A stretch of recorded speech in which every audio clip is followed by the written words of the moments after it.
How secure are Turkey's military installations after Friday's failed coup? Top officials and others from the Incirlik air base have been arrested. The US uses that base in its fight against ISIL. So, should Turkey's allies and NATO be worried? This is Inside Story.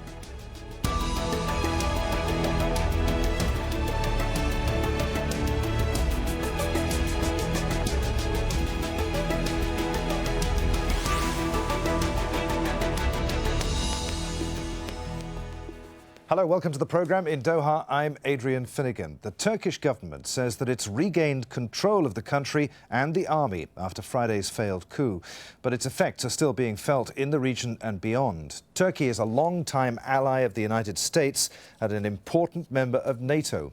And the impact of the attempted coup was felt almost immediately by the US military when Turkey cancelled its air operations at the Incirlik air base. It's located just over 100 kilometres from the Syrian border and is used by US forces to launch airstrikes against ISIL in Syria. Those flights resumed by Sunday, but the attempted coup has raised bigger questions about the security of that base, which the US uses to keep some of its nuclear arsenal.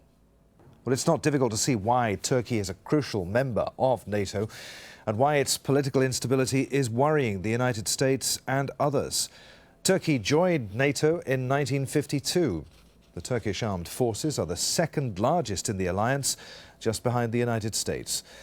Strategically, Turkey sits on an important crossroads between the West and the Middle East. And, as we mentioned, it's becoming an important staging ground for military operations in Syria and Iraq. Lots to talk about on today's programme. Let's bring in our guests. From Istanbul, we're joined by Henri, Director of the Middle East Programme at the Woodrow Wilson International Centre for Scholars. From London, we're joined by Ted See, Senior Policy Consultant at the British American Security Information Council. And from Washington, D.C., we're joined via Skype by Cenk Sidar, CEO and President of the strategic advisory firm Sidar Global Advisors. Gentlemen, welcome to you all. Ted, if I can start with you in London. John Kerry has warned that Friday's coup attempt could threaten Turkey's NATO membership. Do you agree with that? Is its membership at risk? Can Turkey's military be trusted? Well, that seems to be the key question, Adrian, and frankly, I don't know that anyone has good answers at the moment, not even President Erdogan. Our concern at basic, of course, is the fundamental security of Incirlik Air Base and the 50 or so American nuclear bombs that are housed there, supposedly securely, but only 110 kilometers from the border with Syria and the ongoing civil war there. I want to come on to NATO, the US's nuclear weapons at the Incirlik base a little bit later in the programme, but I want to, for the moment, concentrate on NATO and Turkey's relationship with its NATO allies. Cenk, how will Turkey's military deal with the humiliation of Friday? So many of its senior officers now being arrested or suspended from duty, conscripts being beaten by members of the public on the streets. I mean, it was a traumatic event for Turkey and also for the Turkish general staff. When we look at the Turkish military and all these pictures and the failure and the humiliation, as you mentioned, will be definitely like a long-term impact on the Turkish military. It will take many years for the Turkish military to restructure and be an efficient organization again. But the most worrisome factor in this case is Turkey lies at a very dangerous geography, and Turkey faces multiple security threats in the region. ISIS is one of them, but there's also the PKK threat and the other terrorist organizations threatening Turkey. So Turkey always needs a strong army in order to tackle those challenges. And unfortunately, the biggest loser from this Friday's tragic event is the Turkish military that will also impact Turkey's national security in coming months. So, Cenk, is Turkey vulnerable to further attempts by the military to take over, given the security threats that the country faces, or has that threat now been eradicated? I think Friday's attempt to take over the government was not only was not an attempt to topple the government, but to topple the whole political system. So it would be disastrous for Turkish democracy and Turkish stability in coming months. So it was very fortunate that it was prevented through democratic means. However, I believe that threat is not on the table anymore. Hopefully, the Turkish political system will deal with the current situation. But also, we should keep in mind that it really depends on Erdogan. Erdogan is also in Erdogan's interest to normalize the political system in Turkey. Turkish society is deeply divided. There is a strong authoritarianism in the country. There is no freedom of speech. The rule of law is under more threat with the attempt and the following operations against various opposition circles. Now, I think it's time to normalize Turkey to avoid such a military attempts or any other attempts against democracy in the country. And it's in Erdogan's interest and decision to normalize the country at this point. Henri Barkey, I want to talk to you in a moment about NATO and Turkey's relationship with NATO, but what do you make of what you've heard so far? Do you agree with that?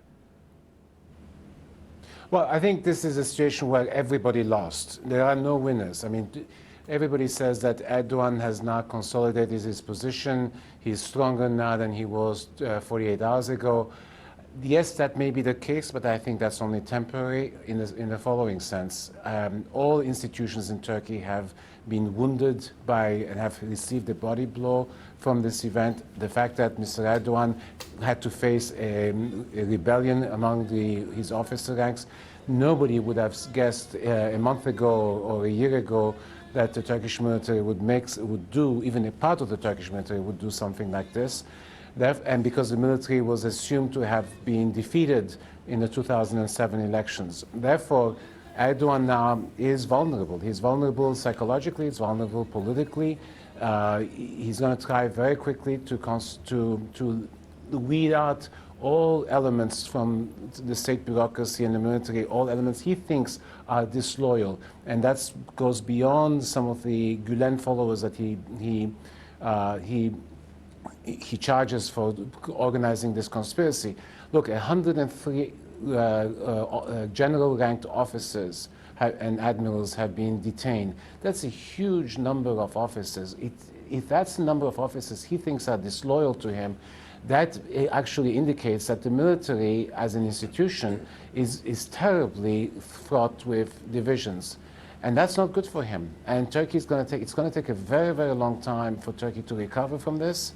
It's going to affect Turkey economically, and it's going to affect Turkey's self-confidence. And as a result, I think we will see a great deal of instability in the years to come. Henri, General Sir Richard Shirreff, the former Deputy Supreme Allied Commander in Europe, says that NATO has been weakened by the attempted coup, just as the alliance needs Turkey more than ever. You said that there were no winners, only losers in this. Is NATO one of those losers? Absolutely. I mean, NATO is a loser in the following sense. I mean, NATO relies on Turkey for a great deal of things. I mean, as you said, Turkey has the second largest military in NATO after the United States. The United States at the moment uses not just the Incirlik air base, but 3 other air bases in south and southeastern Turkey to combat ISIS. You also think in the following sense. I mean, 103 admirals and generals have now been cashiered out or have been arrested or detained. So those are individuals with whom NATO had been working for a very long time. So it will create a vacuum in terms of who does NATO talk to when they need, let's say, to plan an operation or to even, let's say, ship a few missiles somewhere, right? So there is now going to be a gap, and who's going to replace these officers? So there is that element, I mean, practical element, but also the fact that NATO, which this is the post-Cold War era, NATO always wanted to project an image of an alliance of democracies. Although some countries in NATO, you may argue, are shifting away from this. But this is a body blow in that sense, in terms of the idea that NATO is an agglomeration of democracies. It also gets a body blow. So, no, as I said, nobody wins in this. And there will also be questions now in NATO as to how much to rely on Turkey. What does it mean? Who are the people who are going to replace all these generals? Are they going to be people who are very close to the government? Are they going to lose some of their, shall we say, corporate capabilities as a military? There are many, many questions that will arise as a result of this. Ted, in London, given what Henri was just saying, are the events of Friday night and the subsequent arrests of senior military figures an embarrassment for NATO? I think it raises troublesome questions for the alliance, but then there have been troublesome questions to be raised about NATO for quite some time, one of which, probably the most significant, being why does it exist in the 21st century? It was explicitly formed to counter the threat of the Soviet Union and its aggressive policies toward Western Europe. There hasn't been a Soviet Union since the early 1990s, the last time I checked, and yet NATO not only goes on, it keeps expanding. That expansion has caused great tensions with the Russian Federation, among others, and I think it's helped place Turkey in a very difficult position in the area in which it finds itself. It's not only on the edge of the Syrian civil war, it's not only fraught with its own internal problems with Kurdish militants, with the PKK, but there's the general sense that there's some sort of competition underway between Iran and Turkey. Turkey houses nuclear weapons for others. Iran, of course, has at least until recently been trying to develop its own nuclear weapons and has certainly been developing ballistic missile programs very highly. So Turkey's in a delicate situation. The coup doesn't do anything to help that, and frankly, I don't know that NATO's lack of a raison d'etre is a help to Turkey either, because if NATO can't say why it exists in the 21st century, how does that help Turkey in its already delicate situation and neighborhood? Ted, so should the US be moving those nuclear weapons that are currently stored at Incirlik? Absolutely. We would, at basic, prefer that they go right back to the US where they belong. It would be more likely, I would think, that they would move them to Aviano, the air base in northern Italy, where they're already housing nuclear weapons, where I believe they have the capacity to take more on. But in our opinion, those weapons don't belong in Europe, full stop. What do we know about those weapons? From what I've read today, they're not even usable, in that there are no aircraft at Incirlik that can actually fly these things to anywhere that they might be used. They're just being stored there, right? That's absolutely correct. Turkey currently has no dual-capable aircraft, which is to say that can carry both conventional munitions and the nuclear B-61 bomb, which the U.S. is housing there at Incirlik.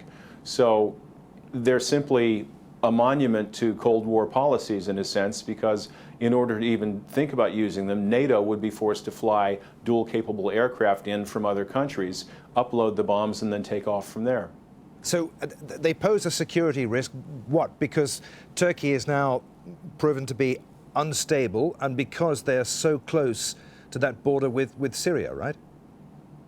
We're already aware that there's terrorist interest in U.S. nuclear weapons in Europe, Adrian. We're aware, for example, that when the Brussels terrorist attacks took place those several weeks ago, that at least one of the people involved with that whole business was surveilling the nuclear airbase in Belgium. So these nuclear weapons are supposedly under close protection by special units of the U.S. Air Force and then by the host government military forces and police forces as well. But even the fact that the Islamic State is aware of their existence and has, at least on one occasion, looking at them is enough to worry me. So in the context that Turkey finds itself presently, I don't know that anyone can promise nuclear security for weapons that are being housed at Incirlik. And one final question, Ted. Just spell out the danger that these missiles, these bombs, they're not missiles, that these bombs pose if they got into the wrong hands. As I said, you need a specific aircraft to be able to drop them anywhere. What could someone with the wrong intent do with those bombs? They're supposedly very well physically protected. They are electronically guarded so that no one other than the rightful owners, as it were, can set them off in anger. However, they represent a large concentration of very highly radioactive materials. If they were to be set off by people placing conventional explosive charges around them, it would be the so-called dirty bomb or radiological weapon, which we've been worried about terrorists accessing before. I'm not saying it would be easy for people to get into Incirlik or the other bases around Europe where these weapons are stored, but it may not be as difficult as the US government is saying. And it does present a danger if someone can get in close to those weapons and blow up the whole bunker that they're in, including the radioactive materials, which are deadly radioactive, weapons-grade uranium, and spread that around locally. That could cause a disaster. Henri, I thought I saw you shaking your head there. I'll come to you in just a moment, but I want to get Cenk's thoughts on this from Washington about the wisdom of storing US and therefore NATO nuclear weapons at Incirlik in Turkey, given what's happened in the country and the proximity to Syria. Turkey has been hosting US weaponry since early 60s. I mean, you know, and Turkey faced so many military coups and political crises and very significant political events in the last 50 years. So I think it's normal that there's a concern, but I agree with the previous analysis that I think there is a direct control by the US personnel and leadership in the Incirlik base, and I don't have any information about that the US personnel in Incirlik left. I think there is still strong presence of the US military in Incirlik, even though the base has been temporarily shut.